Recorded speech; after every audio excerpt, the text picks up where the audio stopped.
You're going on the Tina Tour! Oh, Oprah, where would the world be without you? Welcome to MsMojo, and today we're counting down our picks for the top 10 Oprah Winfrey moments. For this list, we're taking a look at the most inspiring, powerful, and culturally impactful moments from the icon's career. It's a great moment because in about a minute into the song, I realized this has been a dream of a lifetime for me. We're not restricting ourselves to just the Oprah Winfrey Show, but it ran for 25 seasons, so don't be surprised to see it stamped on this list. I didn't get my September issue of O Magazine. Do you have the number for subscription? Why would you? Number 10. Launch of Oprah's Book Club. What we want to do is start a book club here on the Oprah Show, because I know a lot of you are in reading clubs out there and you have a book of the month and so forth, and I want to get the whole country reading again. In 1996, Oprah launched this new section on her show, but she surely had no idea it would become such a phenomenon. You get 1 month, then we'll meet back here in a month and we'll talk about the book, just like they do in the reading clubs. Isn't that exciting?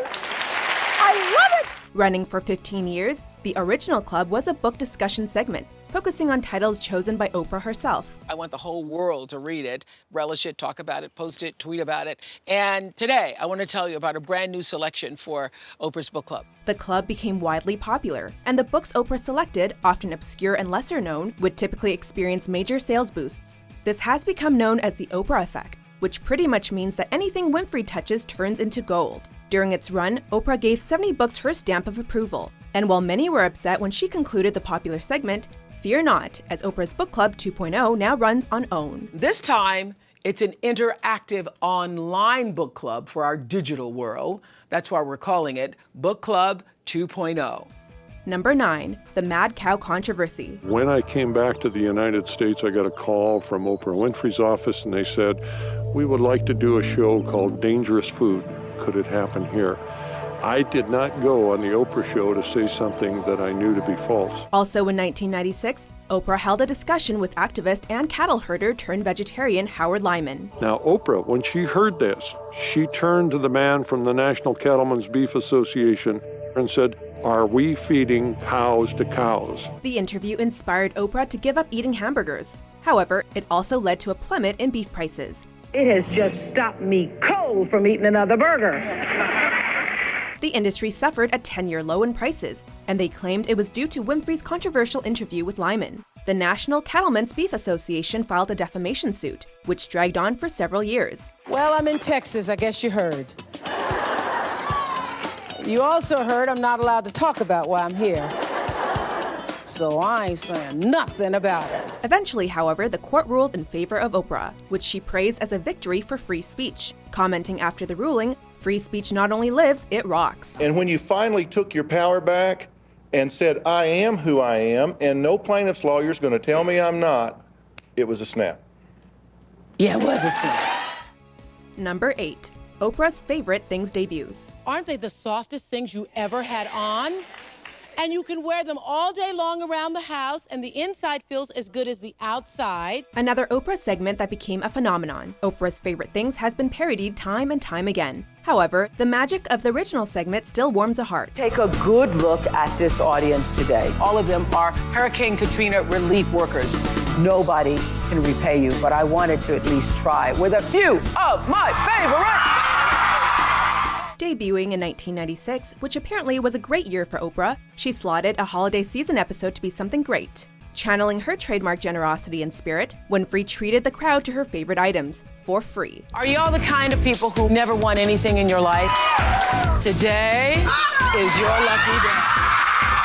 Over the years, this has included things as small as a key lime pie and as big as a week-long Caribbean cruise. Since its first airing, the annual Favorite Things show continually proved to be Oprah's most-watched episode of the year. It's beginning to look a lot like Favorite Things! Number 7. racism in Forsyth County. We bring you today to Forsyth County, Georgia, just 30 miles north of Atlanta, which in the past few weeks has gained the reputation of being a hotbed of racism. In 1987, 6 months into the Oprah Winfrey Show, Oprah broke ground and shocked audiences with a brave episode tackling racism, taking her show to Georgia's Forsyth County, an all-white community. Oprah confronted the citizens on their views. I'm opposed to communism, race mixing, and low morals, and homosexuals are of low morals in my opinion. Refusing to compromise her vision, Winfrey pushed Forsyth County to voice their raw, shocking racism, which she was intent on airing. There's no niggers here, why should they even come, you know? Clearly hostile, the locals of Forsyth vocalized that they believed African Americans are dangerous and that they did not want a mixed society. Don't believe that people of other races have the right to live here.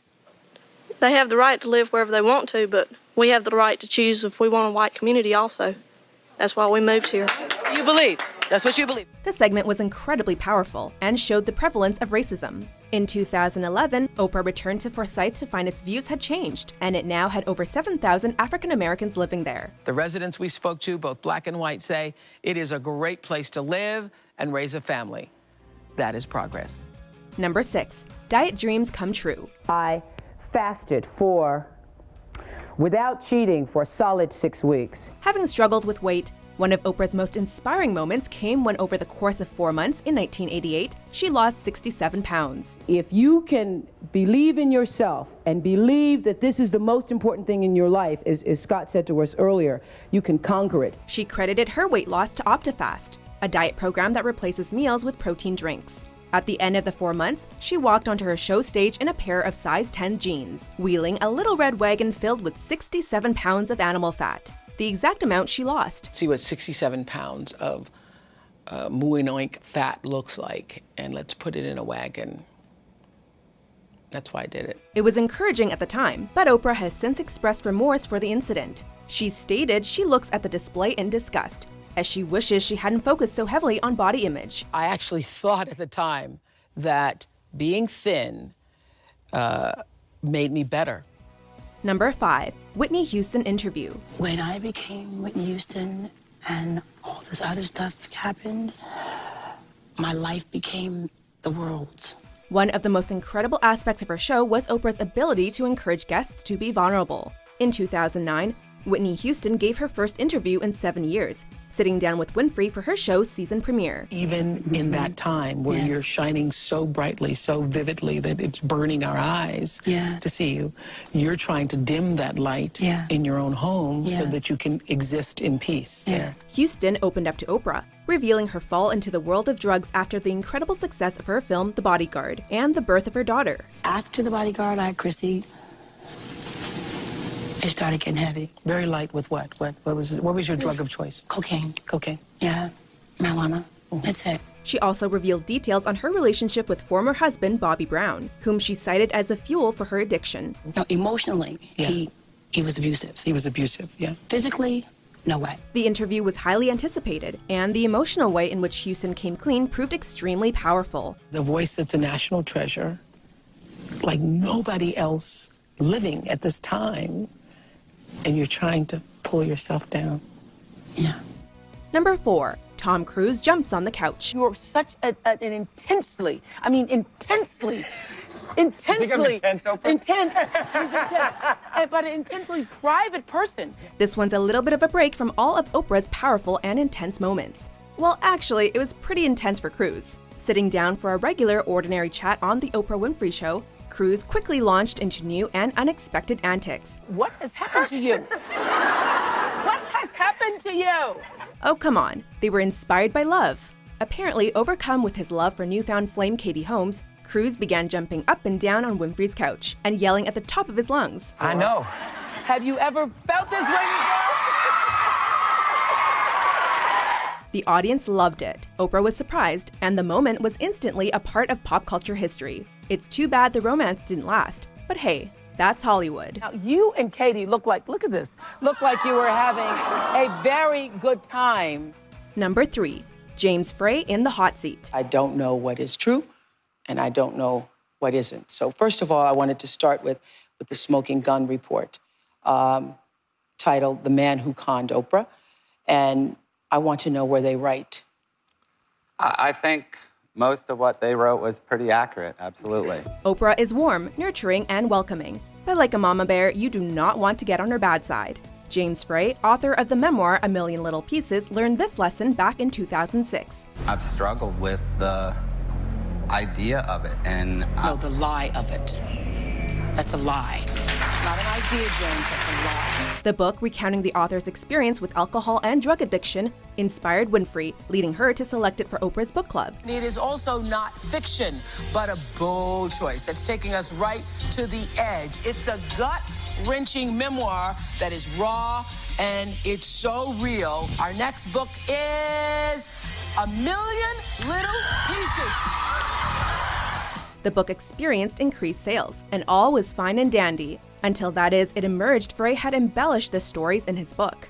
With the revelation that Frey did not, in fact, experience many of the book's hardships, Winfrey brought him back on her show for a brutally harsh interview, chastising him herself for his fraudulence. So do you think you lied or you think I made a mistake? I think probably both.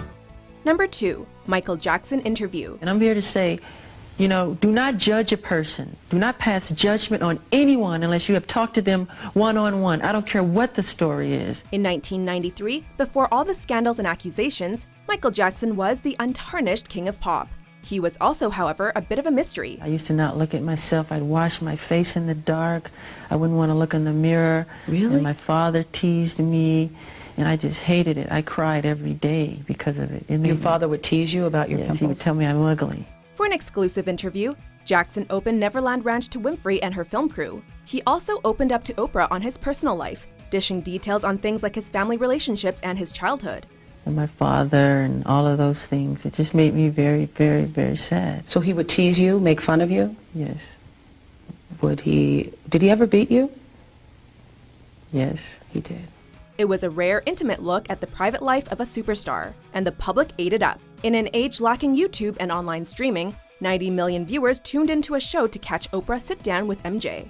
Yeah. You are not taking anything to change the color of your skin? Oh, God, no. You did not purposely? We're trying to control it, and using makeup evens it out because it makes blotches on the skin, and I have to even out my skin. Before we unveil our top picks, here are a few honorable mentions. I think that's funny. You laughed. Oh, see? I didn't even laugh when they were about you. Yes or no? In all 7 of your Tour de France victories, did you ever take banned substances or blood dope? Yes. Why not just let that be your business? Why was it necessary for you to come out, tell the public? Why was it necessary for the character to do so?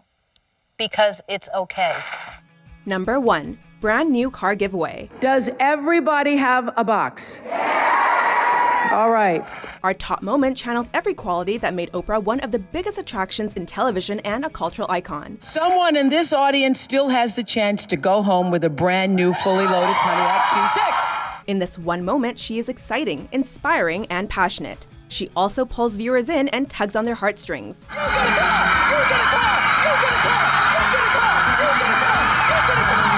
You get a car! In 2004, surprising viewers, Oprah gave every member of her studio audience a free, brand new 2005 Pontiac G6 midsize sports sedan. These weren't ordinary audience members, as through a pre-selection process, secretive entries submitted by friends made the case for a person to be selected by Oprah.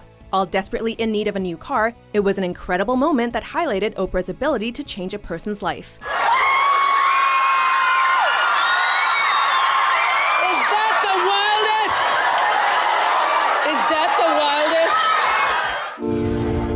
Do you agree with our list? What do you think is Oprah's best moment?